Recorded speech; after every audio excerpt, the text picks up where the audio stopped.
Donc, M. Bach travaille actuellement comme spécialiste en TI associé chez DMR, une division de Fujitsu Conseil. Après avoir obtenu le titre d'ingénieur topographe en France en 2008, il diplôma de la maîtrise en sciences géomatiques en 2010 à l'Université Laval de Québec. Suite à ce diplôme, il a travaillé comme professionnel de recherche pendant plus d'une année à l'Université Laval dans le domaine de l'ingénierie géomatique, où il a pu se former solidement dans le domaine de la recherche. Ses centres d'intérêt professionnels sont la vision par ordinateur, la photogrammétrie et les applications mobiles. En dehors des heures de travail, Mathieu s'adonne à la voile, la randonnée et le camping. Monsieur Thomas, quant à lui, est mordu de nouvelles technologies et spécialiste en TI à l'emploi du bureau de Québec de Fujitsu depuis janvier 2011. Il travaille actuellement au ministère des Transports du Québec sur un mandat concernant le service des vidéos numériques. Messieurs. Alors, bonjour tout le monde. Nous sommes contents d'être ici aujourd'hui pour vous présenter le développement d'un système de réalité augmentée mobile générique pour téléphone intelligent chez Fujitsu. Mon nom est Vincent Thomas. J'ai présenté avec Mathieu Bach. Nous sommes deux recrues chez Fujitsu et pour ce projet, on est sous la supervision de M. James Léveillé. Ça vient mieux avec ça. Next. Oui, donc voici le plan de la présentation. Nous allons commencer par vous présenter un bref aperçu de la réalité augmentée, même si les conférences avant ont déjà bien amorcé le sujet. Nous allons continuer par vous expliquer le développement d'un système de réalité augmentée mobile générique chez Fujitsu. Nous allons présenter quelques codes d'utilisation et nos idées pour le futur. Donc, la réalité augmentée, qu'est-ce que c'est? En fait, la réalité, c'est un environnement qui est réel, dans lequel on va insérer des éléments qui, eux, sont virtuels. Donc, par exemple, ici, un utilisateur va regarder une scène avec son téléphone intelligent et l'application va faire apparaître un élément virtuel 3D dans la scène, comme si ça faisait partie de la réalité.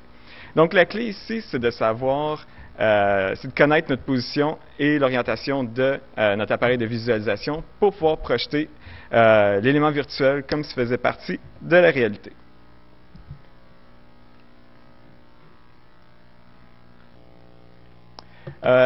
Il existe deux familles de réalité augmentée. La première, qui est basée sur les instruments de l'appareil de visualisation. Les téléphones intelligents récents, les tablettes possèdent tous un récepteur GPS, donc connaissant notre position, et également combinaison de boussole numérique, accéléromètre et gyroscope pour l'orientation. Donc, nous avons un positionnement qui est absolu à la surface de la Terre. Donc, un exemple ici de cette famille de réalité augmentée. Un utilisateur avec sa tablette va tout simplement regarder un ciel étoilé avec la caméra ouverte. Et l'application va ajouter, par-dessus le flux vidéo, des informations sur les constellations et les noms d'étoiles. Donc, très belle application.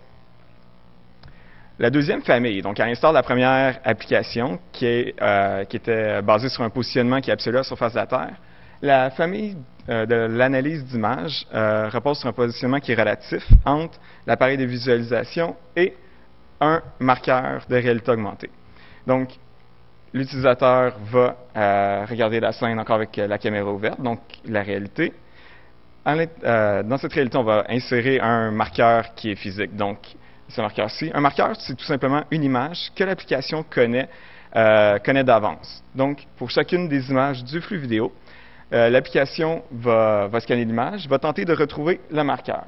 Et avec la forme du marqueur et son échelle, l'application va être capable de projeter à l'écran un modèle 3D comme ici. C'est une application que Fujitsu a développée pour le tournoi de volleyball Québec Open Jeep qui a eu lieu cet été à Québec. Donc, les utilisateurs pouvaient filmer leur sous-verre avec leur téléphone intelligent et par-dessus le sous-verre, il y avait une bouteille de bière virtuelle qui s'affichait. Donc, Québec Open Jeep, ça a vraiment marqué le développement, le début du développement de la réalité augmentée chez Fujitsu au bureau de Québec.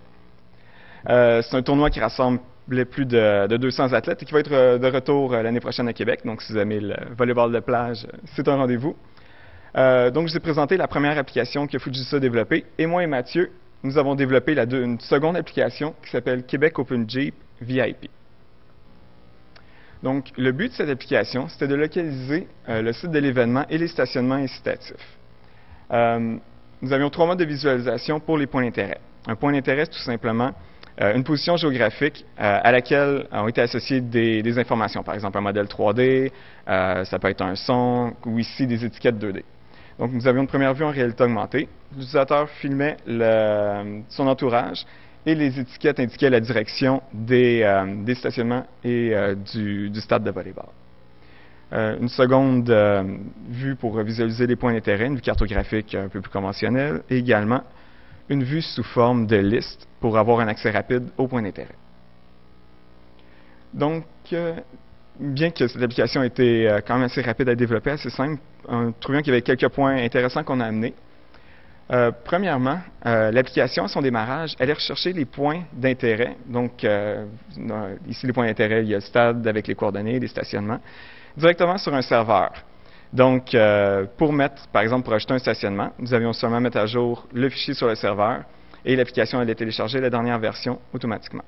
Si le téléphone n'avait pas de connexion Internet, c'était la dernière version des points d'intérêt qui était utilisée. Donc, nous avions toujours des points d'intérêt pour l'utilisateur.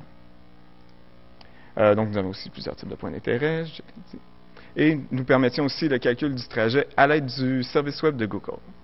Donc, au coup, le tournoi Québec OpenJIP passé, nous avons quand même décidé d'améliorer ce qu'on avait fait, d'améliorer notre système. J'ai laissé Mathieu Bach poursuivre.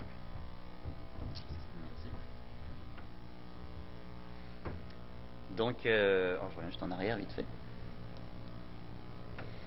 Donc là, nous on a trouvé ce petit projet assez intéressant pour le peu de temps finalement qu'on a passé dessus. Là, on a passé un petit mois de développement.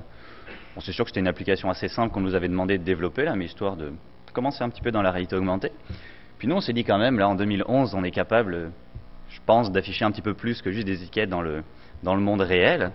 Donc on s'est dit, pourquoi pas partir de ça et puis refondre un petit peu notre système afin de le rendre un petit peu plus générique et puis essentiellement rajouter d'autres types d'éléments virtuels, donc ce qui permet facilement de varier le contenu tout en gardant la souplesse du contexte d'utilisation que nous avions au préalable.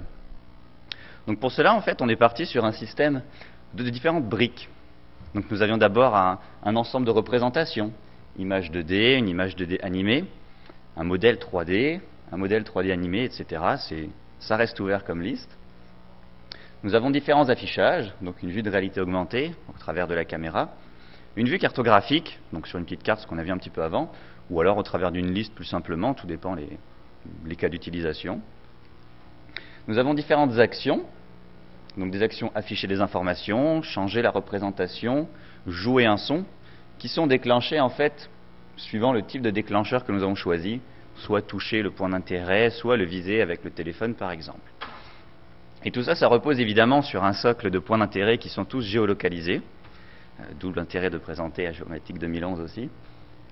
Et si je vous donne quelques petits exemples de ce qu'on peut assembler finalement avec toutes ces briques-là, on pourrait s'imaginer un premier point d'intérêt qui serait une image animée, qu'on afficherait dans une vue cartographique et qui jouerait un son lorsqu'on appuie dessus. Bon, c'est une possibilité. Une deuxième possibilité, il y a l'écran ici.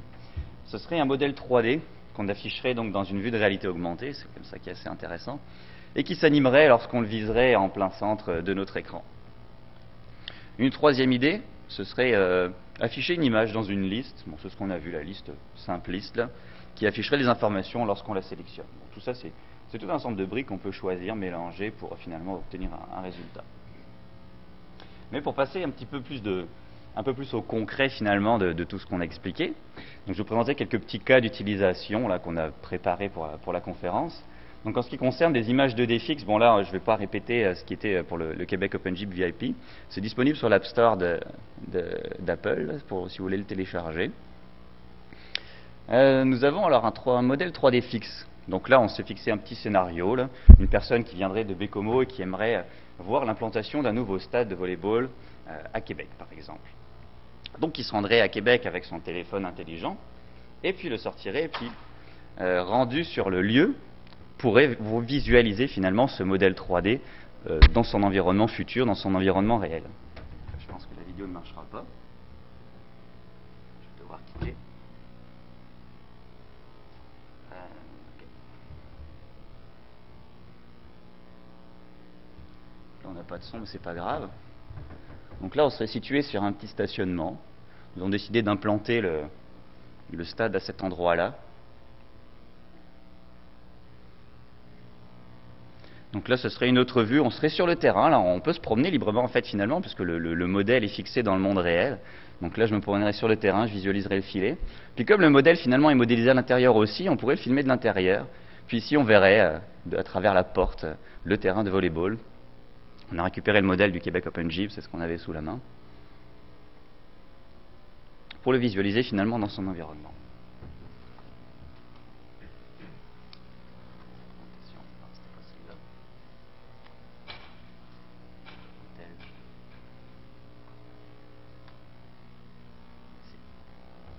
Ok. Donc on s'est imaginé aussi que, bon, les modèles 3D, c'est bien, on en fait. Et puis si on utilisait des modèles 3D qui étaient animés, et en plus géoréférencés dans le monde réel. Donc là, ce serait un deuxième cas d'utilisation. On peut s'imaginer Toto, 3 ans, là, qui va à l'aquarium de Québec avec son papa. Il arrive un petit peu en avance, donc malheureusement les fenêtres sont fermées, les portes sont fermées, excusez-moi. Mais il aimerait bien voir Dodo le dauphin, qui est la mascotte de l'aquarium. Alors qu'est-ce qu'il fait? Il va sortir son iPhone dans l'application développée par Fujitsu. Puis il verra son petit dauphin qui se trouve devant l'entrée. La mascotte, évidemment, c'est fermé, il ne peut pas la voir. Alors là, on n'a pas de son, parce qu'en plus, on a rajouté un petit documentaire sonore au moment où on appuie sur le dauphin. Là. Un petit documentaire sonore d'1 minute, mais on ne peut pas vous le passer. On pourra vous le faire écouter si ça vous intéresse plus tard.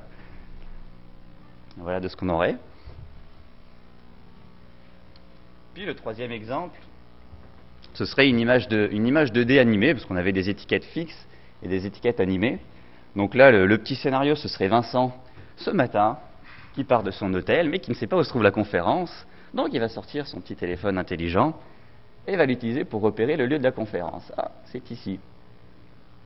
Arrivé devant le Hilton, on confirme, on ne sait jamais, hein. Des fois qu'on ne soit pas au bon endroit. Et puis nous avons une petite terre animée avec le logo Géomatique 2011 qui se fixe sur l'hôtel du Hilton. Le lieu de la conférence d'aujourd'hui. Voilà. Mais c'est comme on disait, c'est sûr que les vidéos sont pas évidentes à filmer, la qualité n'est pas facile. Donc je vais laisser Vincent maintenant vous parler d'autres cas d'utilisation éventuels. Merci beaucoup, Mathieu. Donc, les cas d'utilisation, on a réfléchi un peu sur quelques applications possibles de notre système de réalité augmentée. Donc, premier cas d'utilisation, par exemple, pour les municipalités, les entrepreneurs. Par exemple, vous n'êtes pas sans savoir qu'à Québec, nous allons construire un nouvel amphithéâtre pour nos futurs peut-être nordiques. Donc, imaginez qu'on laisse libre aux citoyens de positionner ce nouvel amphithéâtre-là où bon leur semble pour pouvoir visualiser le stade dans l'environnement qui pense être le meilleur. Donc, par exemple, ici, sur les plaines d'Abraham, à Québec. Donc, c'est peut-être pas le meilleur endroit, mais c'est une possibilité. C'est pas le meilleur stade. Un autre cas d'utilisation, par exemple, pour les sociétés historiques et culturelles. Donc, vous êtes encore sur les plaines d'Abraham, vous voulez avoir un peu plus d'informations, par exemple, sur la fondation de la ville. Donc, pourquoi ne pas avoir Samuel de Champlain en 3D animé qui vous présente comment il a fondé la ville de Québec. Donc, vous auriez votre guide virtuel privé qui pourrait être assez intéressant à ce niveau-là. Au niveau des événements, donc, ça, c'est des applications qui ont déjà été réalisées auparavant, pas par Fujitsu, mais par d'autres compagnies. Donc, par exemple, vous êtes au Festival de Jazz de Montréal, vous voulez savoir qui est en train de jouer sur une scène et qui jouera sur une scène à côté. Donc, par exemple, seulement des étiquettes qui s'affichent sur votre point de vue directement, donc pour avoir l'information voulue. Au niveau du tourisme, donc vous êtes un touriste à Montréal, vous voulez avoir des informations, par exemple, au niveau des bâtiments les plus élevés de Montréal. Donc, les étiquettes vous informeraient à ce sujet-là. Ou, par exemple, si vous voulez avoir les hôtels, les restaurants. Donc, ou si vous voulez savoir le lieu de votre conférence du matin. Les étiquettes.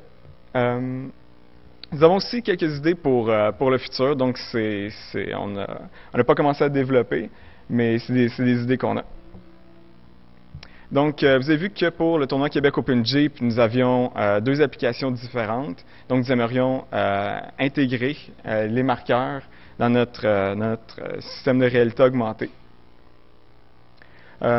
Aussi, nous aimerions peut-être explorer le suivi d'éléments naturels. Donc, je n'entrerai pas dans les détails, mais c'est pour avoir une meilleure idée de la position de l'orientation de notre appareil de visualisation.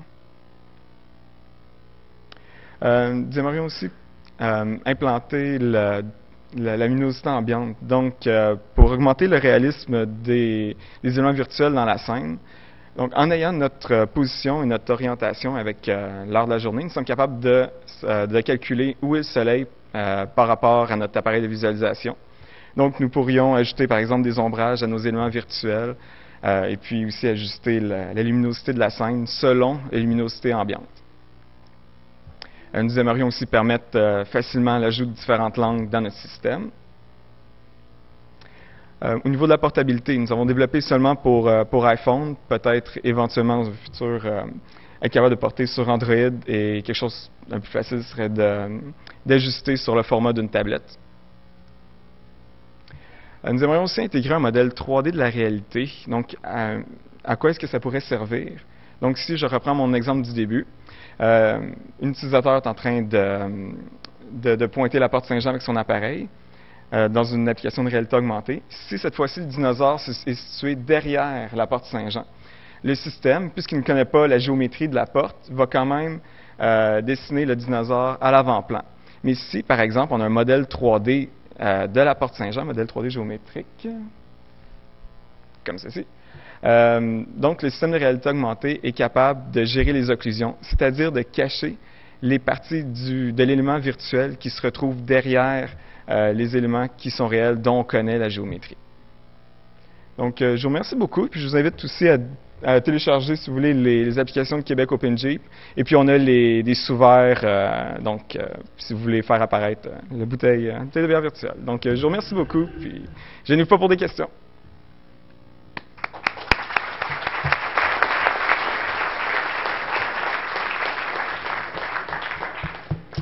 Donc, merci, messieurs. Période de questions.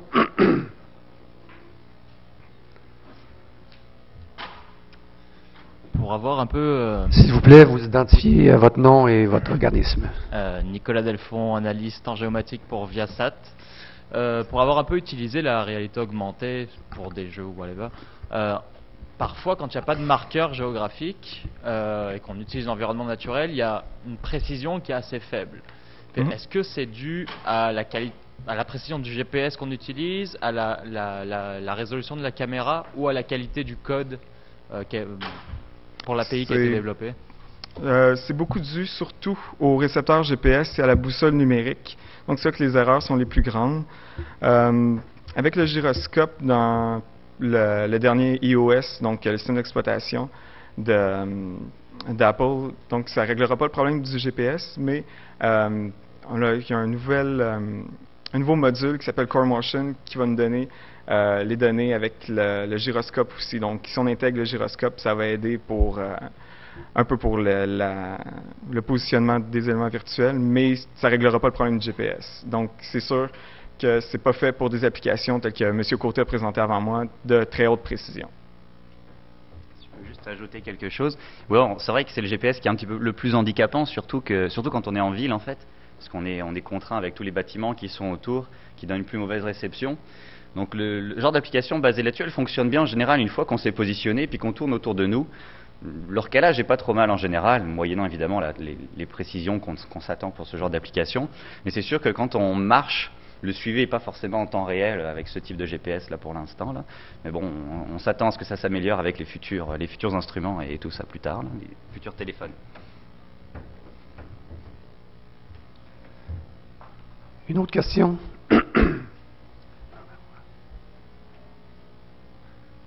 Merci, messieurs.